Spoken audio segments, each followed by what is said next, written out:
Mga kapatid, ipagpalagay niyo na lang na kwentong barbero ito na kinikwento ko sa inyo habang ako'y nagko-coffee break and Yossi break. Meron akong kaututang dila. Kwentong barbero ha? Pero may kaututang dila ako. Sabi niya sa akin, Brad, ang galing ni ganito. Bakit ka? Kasi professional na ganito siya. Okay. Yun pala ang profession niya. Wow. Magaling. Mahirap makuha yung lisensya na yan.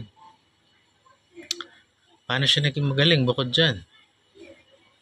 He was able to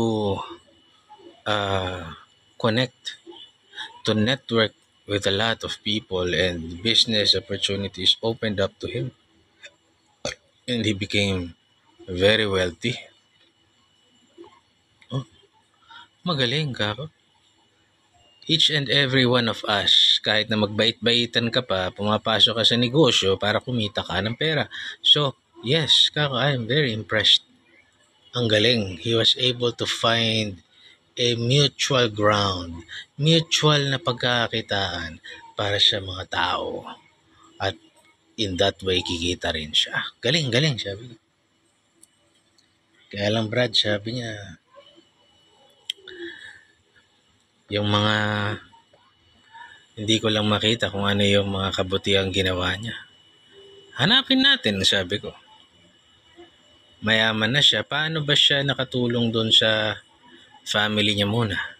Maayos ba yung family niya? Oo, titulado lahat ng anak. Mabubuting tao ba?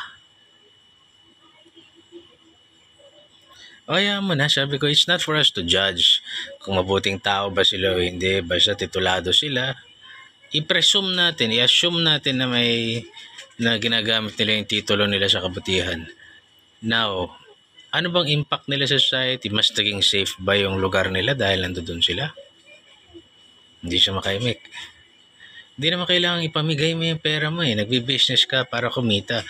Pero anong nagawa mo mabuti sa mundo? Have you been a little more kind? Have you been considerate?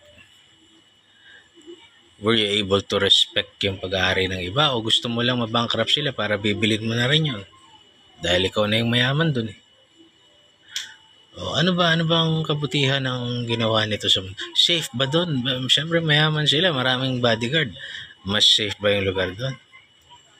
Hindi, sabi niya. Ang yayabang nila, binubuli nila yung mga tao doon. Well, hindi siya magaling. God bless.